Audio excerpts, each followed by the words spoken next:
আসসালামু আলাইকুম। আরবি মিনি কুকিংয়ে নতুন আরেকটি রেসিপি দেখার জন্য আমন্ত্রণ। আজকে আমি তৈরি করে দেখাবো শিরিষ পিঠা। অনেকে এটাকে ফাফড়া পিঠা বা সাদ্দাম পিঠা বলে থাকে। আমরা কম বেশি সবাই এই পিঠাটা তৈরি করতে পারি। তাহলে দেখা যাক এই পিঠাটা তৈরি করতে কী কী লাগছে। প্রথমে আমি এখানে নিয়ে নিচ্ছি 4 কাপ আতপ চাল। এগুলো চালের গুঁড়িকে আমি হালকা মিডিয়াম আছে ভালো করে এগুলোকে টেলে নেব, যাতে করে গুঁড়ির মধ্যে পানি না থাকে। অনেকে আবার সিদ্ধ চাল দিয়েও তৈরি করতে পারে এই পিঠাটা। এখন দিয়ে দেবো একটু স্বাদ মতো লবণ, দিয়ে ভালো করে টেলে নেব যাতে করে পানি না থাকে। আমার গুঁড়িটা প্রায় টালা শেষ। দেখুন কীরকম একদম ঝরঝরে হয়ে গেছে। এখন এগুলোকে আমি নামিয়ে নেব। তারপরে অল্প অল্প পানি দিয়ে ভালো করে মতে একটা খামির করে নেব, যাতে করে এটা শক্তও না হয় বা নরমও না হয়। খামিরটা তৈরি করা শেষ। এটাকে আমি 4 ভাগে ভাগ করে নেব। তারপরে এগুলোর সাথে মিশিয়ে দেব ফুড কালার। প্রথমে আমি দিয়ে দিচ্ছি লাল ফুড কালার, এটা ভালোভাবে মিক্স করে নিয়েছি। তারপরে দিয়ে দেব সবুজ ফুড কালার, এটাও মিক্স করা কমপ্লিট। তারপরে দিয়ে দেব অরেঞ্জ কালার। এভাবে করে সবগুলো ফুড কালার মিক্স করা কমপ্লিট। শিরিষের মধ্যে গুলিয়ে রাখা লাল খামিরটা দিয়ে দেব।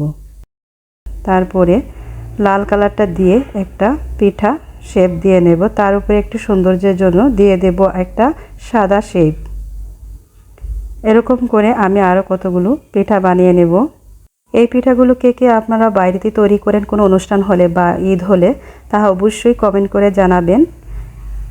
এখন আমি একটা বড় শিরিষ নেব। এই শিরিষটা ভিতরে কয়েকটা ছিদ্র করে নিয়েছি।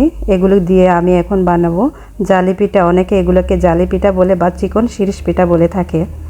এরকম পিঠা বা বিভিন্ন রকমের পিঠা রেসিপি যদি আপনারা দেখতে চান, তাহলে অবশ্যই আমার চ্যানেলটাকে সাবস্ক্রাইব করবেন এবং ফেসবুক পেজে একটা ফলো দিবেন। এখন তারপরে বানিয়ে নিব লাল কালারের জালি পিঠা।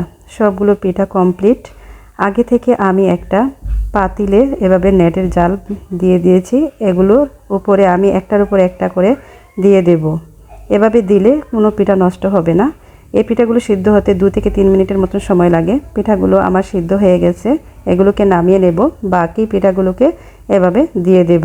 সিদ্ধ করে রাখা পিঠাগুলোকে আমি এখন রোদে শুকানোর জন্য একটা কুলাতে দিয়ে দেব। কমপ্লিট শুকিয়ে গেল আমার শিরিষ পিঠা। এই পিঠাগুলো শুকাতে আমার 1 থেকে 2 দিন সময় লেগেছে। আপনারাও চাইলে এরকমভাবে কালারফুল পিঠা তৈরি করে ঘরে সংরক্ষণ করে রেখে দিতে পারেন।